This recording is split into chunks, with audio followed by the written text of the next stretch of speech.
తమ పిల్లలు సమాజంలో గొప్ప పొజిషన్లో ఉండాలని ప్రతి తల్లిదండ్రులు కోరుకుంటారు. అందుకోసం తమ సంతోషాలను వదులుకొని పిల్లల్ని ఎంతో కష్టపడి ఉన్నత చదువులు చదివించి మంచి స్థాయికి తీసుకొస్తారు. తీరా ఉన్నత స్థాయికి వచ్చాక కొంతమంది పిల్లలు తమ తల్లిదండ్రులను భారంగా భావించి వారిని వృద్ధాశ్రమాల్లో వదిలేస్తున్నారు. కొంతమంది మాత్రం తమకు జన్మనిచ్చిన తల్లిదండ్రులను దైవంగా భావించి వారికి గుడి కట్టి పూజిస్తూ ఉన్నారు. వారి ఆశయ సాధన కోసం పాటుపడేవారు కూడా ఉన్నారు. అలాంటి కోవలకే వస్తారు నెల్లూరు జిల్లాకు చెందిన ఈ ఇద్దరు అన్నదమ్ములు. గతంలో తమ తండ్రి చేసిన గొప్ప పనులు ఇంకా కొనసాగిస్తూ తండ్రికి తగ్గ తనయులుగా అందరికీ ఆదర్శంగా నిలుస్తున్నారు.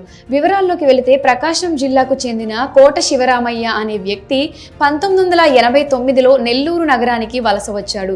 సంతపేటలో సింహపురి హార్డ్వేర్ షాప్ ఏర్పాటు చేసి వ్యాపారం మొదలుపెట్టాడు. నిజాయితీగా వ్యాపారం కొనసాగించిన శివరామయ్య అతి తక్కువ కాలంలోనే వ్యాపారి వృద్ధి చేశాడు. వ్యాపారం బాగా నడుస్తుంది. తనకు ఇంతగా తోడ్పాటు అందించిన ప్రజల కోసం ఏదైనా చేయాలనే ఆలోచనతో పేద ప్రజలకు సహాయం అందించడం మొదలుపెట్టాడు.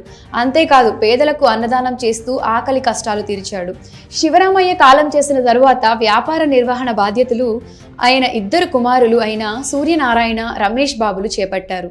తండ్రికి తగ్గ తనయులుగా పేరు తెచ్చుకొని వ్యాపార వృద్ధి చేస్తూ వచ్చారు. తమకు ఇంత గొప్ప వ్యాపారం పేరు ప్రతిష్టలు అందించిన తండ్రి కోసం ఏదైనా చేయాలని భావించారు ఈ ఇద్దరు అన్నతమ్ములు. అనుకున్నదే తడువుగా నెల్లూరు ప్రభుత్వ ఆసుపత్రి ఎదురుగా సింహపురి భోజనశాలను ఏర్పాటు చేస్తారు. ఆసుపత్రికి వచ్చే వారికి కడుపు నిండా భోజనం పెడుతున్నారు. ప్లేటు భోజనానికి కేవలం 20 రూపాయలు మాత్రమే తీసుకుంటూ తిన్నంత భోజనం పెడుతున్నారు.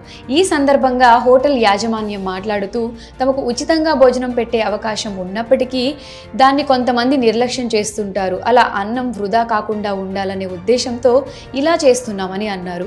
హోటల్ సిబ్బందికి నెలసరి వేతనాలు చెల్లించాలని ఆ స్వల్ప మొత్తం వసూలు చేస్తున్నామని అన్నారు. ఒక ప్లేటు భోజనం 70 రూపాయల వరకు పడుతుందని అన్నారు. ఆసుపత్రిలో చికిత్స పొందే రోగులకు అక్కడ సిబ్బందికి భోజనం అందిస్తున్నామని అన్నారు.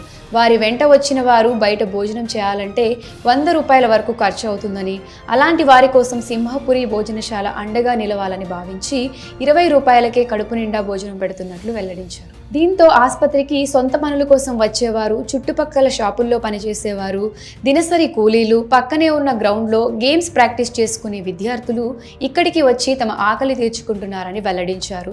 అన్నం పరబ్రహ్మ స్వరూపం. ఆకలి అని వచ్చేవారిని తృప్తిపరుస్తున్నామన్న ఆనందం తమకు ఉందని, తమ తండ్రి ఆశయాలు కొనసాగిస్తూనే ఉంటామని అన్నారు. ఈ కాలంలో ఇలాంటి కొడుకులను కన్నా కోట శివరామయ్య ఎంతో గొప్పవారని స్థానికులు మెచ్చుకుంటున్నారు. మరి తండ్రి ఆశయాన్ని ముందుకు నడిపిస్తున్న ఈ కొడుకులపై మీ అభిప్రాయాన్ని కమెంట్ సెక్షన్లో కమెంట్ చేయండి.